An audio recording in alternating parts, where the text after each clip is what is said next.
Hi, and welcome to Experience Points by University XP. On Experience Points, we explore different ways we can learn from games. I'm your host, Dave Ang from Games-Based Learning by University XP. Find out more at universityxp.com. On today's episode, we'll cover feedback loops in games. Feedback is an important part of the learning process. Feedback is also generally important for games to be engaging and fun. Feedback in education is based on providing the student with a tangible information.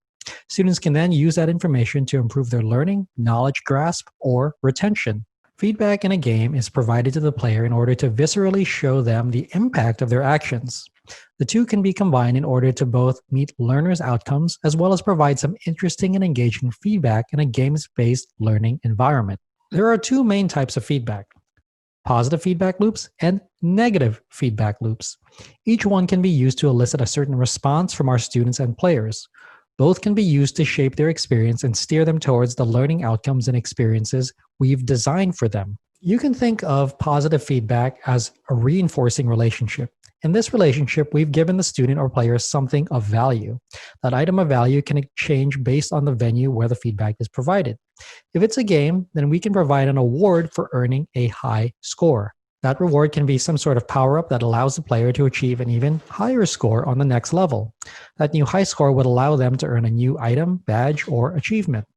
This is a feedback loop that continues to reinforce itself. This is particularly important for learners when it comes to scaffolding.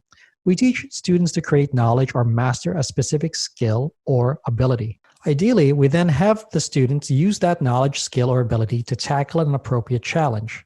That challenge can then be used as a new opportunity to introduce the next skill or ability they will need to know in order to keep progressing. Whether it's a class or a game, the properties of positive feedback loops are the same. They include destabilizing the game by providing the players with an edge. This edge allows players to get ahead. When players get ahead, they can cause the game to cycle faster. In a competitive game, this is often what you want, though in a classroom, it can be difficult to mitigate. Teachers can often recall that some students will get ahead of the average pace of the class and other students will lag behind. These positive feedback loops reinforce behavior, but they also promote inequity in a group learning process. This inequity is demonstrated in competitive real-time strategy games like StarCraft, where players follow the 4X style of feedback loop for explore, expand, exploit, and exterminate.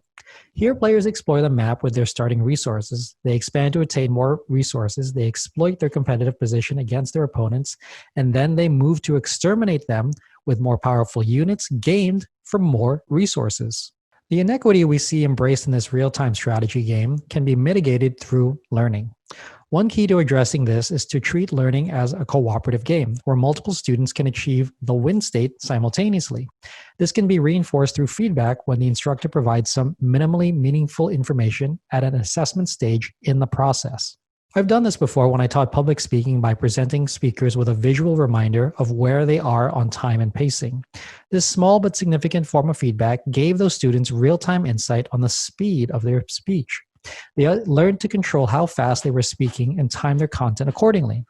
Other students cooperated by providing them visual feedback on when they've made appropriate eye contact with members of the audience. Now let's talk about negative feedback loops. Understandably, negative feedback loops are the opposite of positive feedback loops, though in games we see them as balancing the relationship between the players and the game state. That balance comes from the game ensuring that the action that a player took to trigger that negative feedback makes it harder for that action to occur again. That's just a long way of explaining something that has been included in many popular games: the catch-up mechanic. The catch-up mechanic is a negative feedback loop that makes it easier for players who are not in the lead to catch up to the leader. That can be via points, position, or resources. We've seen this in games like Mario Kart, where that infamous blue shell gets rocketed towards the lead player to unseat them. When growing up, I learned to race near the middle of the pack where you weren't such a big target. This negative feedback loop brought equilibrium to the game by incentivizing players to avoid the extremes of the pack, not in the very front and not at the very end. We see negative feedback loops like this in the classroom with practices like grading on a curve. When grading on a curve, you're looking for a normalized distribution of grades. So the majority of grades will be the average number of the class with a few grades as outliers, from exemplary to failing. Because of the system, students aren't necessarily working to master the material or the information. Instead, they are incentivized to pursue a relatively better position than their peers to earn a passing grade. Whether it's a class or a game, the properties of negative feedback loops are the same. Negative feedback loops stabilize the environment, cause players and students to move towards the average. Let's talk about using feedback in your practice.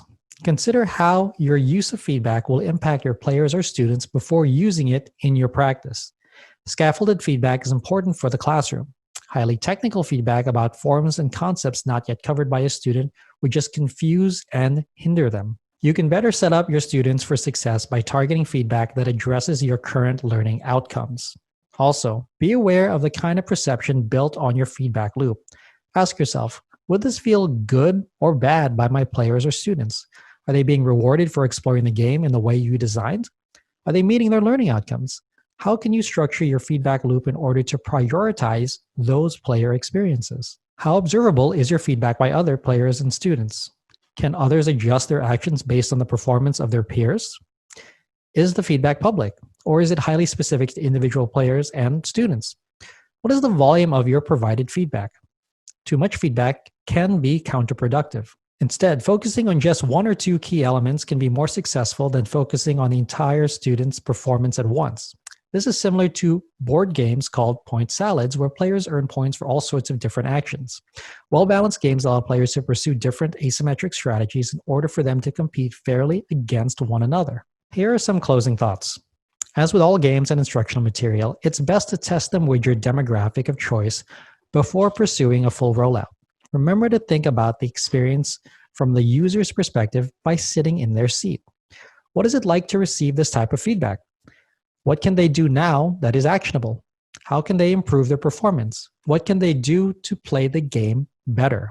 I hope you found this episode useful. If you'd like to learn more, then a great place to start is with my free course on gamification. You can sign up for it at universityxp.com/gamification. You can also get a full transcript of this episode, including links to references in the description or show notes. Thanks for joining me. Again, I'm your host, Dave Eng from Games-Based Learning by University XP. On Experience Points, we explore different ways we can learn from games. If you like this episode, please consider commenting, sharing, and subscribing. Subscribing is absolutely free and ensures that you'll get the next episode of Experience Points delivered directly to you. I'd also love it if you took some time to rate the show. I live to lift others with learning, so if you found this episode useful, consider sharing it with someone who could benefit. Also, make sure to visit University XP online at universityxp.com. University XP is also on Twitter at university_XP and on Facebook as University XP.